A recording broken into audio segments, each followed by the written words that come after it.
Hi friends, kitchen lab లోపల మనం ఇంట్లోనే కుల్ఫీని తయారు చేసుకోవడం ఎలా ఇప్పుడు తెలుసుకుందామా. మరి కావలసినటువంటి పదార్థాలు: డ్రై ఫ్రూట్స్, కాజు, బాదం, ఇవి ఒక రకమైన డ్రై ఫ్రూట్స్, మిల్క్ మేడ్, పాలు, షుగరు, బ్రెడ్ ముక్కలు. అయితే మొట్టమొదట పాలను ఏం చేయాలి? 1 కప్పు 2 కప్పుల పాలు తీసుకోవాలి. 2 బ్రెడ్ పీసులు తీసుకోవాలి. మామూలుగా ఉంటుంది కదా మోడర్న్ బ్రెడ్, ఇలా 4 ఇలా పీసెస్ స్లైసెస్ని రెండింటిని తీసుకోవాలి. మనకి ఎంత చిక్కదనం అనుకుంటే అంత. 2 కప్పుల పాలల్లో అది సరిపోతుంది. ఇవి ఇవి కూడా అంతే. ఏంటంటే ఇవి ఒక 5-6 సరిపోతాయి. ఎక్కువ డ్రై ఫ్రూట్స్ తినాలని మనం అనుకుంటే క్వాంటిటీ ఎక్కువ తీసుకోవాలి. కాజు కూడా అంతే, ఇవి కూడా అంతే. ఇంకా కిస్మిస్ కూడా వేసుకోవచ్చు, కానీ పుల్లగా ఉంటుంది, కొద్దిమందికి ఇష్టం ఉంటుంది, ఉండదు. షుగర్ కూడా అంతే. షుగర్ ఏంటంటే 1 టేబుల్ స్పూన్ సరిపోతుంది షుగర్. తర్వాత ఇవి తయారు చేసే విధానం ఏమిటి అంటే, ఫస్ట్ పాలను వేడి చేయాలి. వేడి చేసి దాంట్లో బ్రెడ్ను, షుగర్ను నానబెట్టేసేయాలి.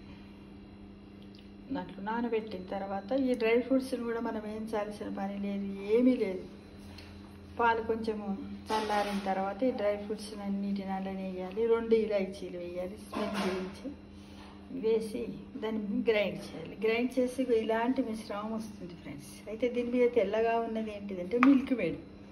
అయితే కొద్దిమంది ఇష్టం ఉంటే ముందే మిల్క్ మేడ్ కలుపుకుంటారు. నేను మాత్రం అలా ఎందుకని పైన మిల్క్ మేడ్ వేసాను. అయితే ఈ కుల్ఫీకి కూడా కుల్ఫీ కప్స్ అని, మన ఐస్ క్రీమ్ పుల్ల స్టిక్స్ ఉంటాయి కదా, అవన్నీ ఉంటాయి. కాకపోతే మన ఇంట్లో ఉన్న దాంతో చేసుకోవడానికి ఇలా సింపుల్గా అనమాట. ఇంట్లో మనకి ఎలా ఐస్ క్యూబ్ ట్రే ఉంటుంది కదా, దాంట్లోనే పెట్టేసాను.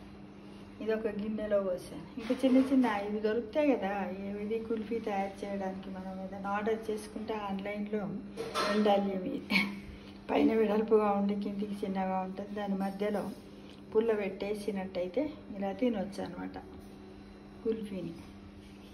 ఇది ఇట్లయితేనేమో మనం ఏంటి, దీన్ని ఒక ప్లేట్లను ఒక బౌల్ వేసుకొని స్పూన్తో తినాల్సి ఉంటుంది కదా. ఇది మనం ఈజీగా ఇంట్లో ఎలాంటి కలర్స్, ఎసెన్సీలు ఏవి లేకుండా ఈజీగా మనం కుల్ఫీని తయారు చేసుకోవచ్చు మిత్రం. అయితే ఈరోజు నేను ఇవి మొత్తానికి ఏం చేశానంటే 2 లావుపాటి బ్రెడ్ పీసులు తీసుకున్నాను. పాలు కూడా మామూలుగానే పోసాను. 1 కప్పు పాలు పోసాను. ఇంత కప్పు సైజు పాలు పోసి 1 టేబుల్ స్పూన్ షుగర్ వేసాను. తర్వాత ఒక 10 బాదాములు వేసాను, ఒక 10 కాజులు వేసాను. ఇలాంటివి ఒక 5 వేసి 2 ఇలాచీలు వేసి చక్కగా మెత్తగా రుబ్బితే ఇలాంటి మిశ్రమం ఏర్పడింది. దాన్ని తీసి దీంట్లో పోసి ఇప్పుడు దీన్ని మన డీప్ ఫ్రిడ్జ్లో, మన ఇంట్లో ఉన్నటువంటి డీప్ ఫ్రిడ్జ్లో పెట్టాలి. దాదాపుగా మీ అందరికి కూడా తెలుసు, డీప్ ఫ్రిడ్జ్ యొక్క కెపాసిటీని బట్టి, అందులో ఉన్న కూలింగ్ను బట్టి 5-6 గంటలన్నా తీసుకుంటుంది. అంతకంటే ఎక్కువ కూడా తీసుకోవచ్చు. దాంట్లో పెట్టాలి. అయితే నేను ఏం చేశానంటే మిల్క్ మేడ్ను ఈ విధంగా దీనిపైన వేసాను అన్నమాట. అందులో కలపకుండా, ఇష్టం ఉంటే కలుపుకోవచ్చు. ఈ విధంగా మనం ఇంట్లోనే ఈజీగా కుల్ఫీని తయారు చేసుకుని మనకు కూడా తినాలనిపిస్తుంది కదా, అన్ని వయసుల వారికి కూడా ఒక్క మిల్క్ మేడ్ మాత్రం తీసుకొని వచ్చాం మిత్రం. ఈ విధంగా మనం ఇంట్లోనే మిల్క్ మేడ్ని తయారు ఎలాంటి ఎసెన్సీలు కూడా అవసరం లేదు. న్యాచురల్గా సింపుల్గా చేసుకోవచ్చు. అప్పుడప్పుడు షుగర్ ఉన్న వాళ్ళు తిన్నా కూడా పర్వాలేదు. ఎందుకంటే ఊగే డ్రై ఫ్రూట్స్ తినాలంటే బోర్గా ఉంటుంది. పిల్లల్ని కూడా తినమంటే తినరు. ఇప్పుడు పిల్లలు ఎంతసేపు సమ్మర్ రాగానే నాకు ఐస్ క్రీమ్ కావాలి, కుల్ఫీ కావాలని పిల్లలు అడుగుతూనే ఉంటారు. కాబట్టి వాళ్ళ యొక్క ఇష్టాలను కూడా మనం నెరవేర్చాలి. అవి తినొద్దు, అది హెల్త్కి మంచిది కదా అని అనకూడదు మిత్రమా. ఎందుకంటే ఫుడ్కి వాళ్ళకు కూడా ఇంట్రెస్ట్ ఉంటుంది కదా. తప్పకుండా ఇలా చెయ్యండి, ఇంట్లో పెట్టండి, అందరికీ ఆనందంగా వడ్డించండి ఫ్రెండ్స్. తప్పకుండా టేస్ట్ చూసి కామెంట్ బాక్స్లో పెట్టండి. సింపుల్గా అంతే, ఏదో ఒకటి.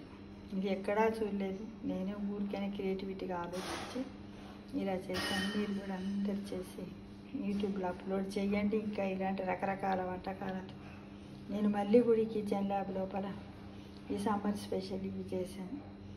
రేపు ఇంకో స్పెషల్ జ్యూస్తో మీ ముందు ఉంటాను. అంతవరకు సెలవు మరి.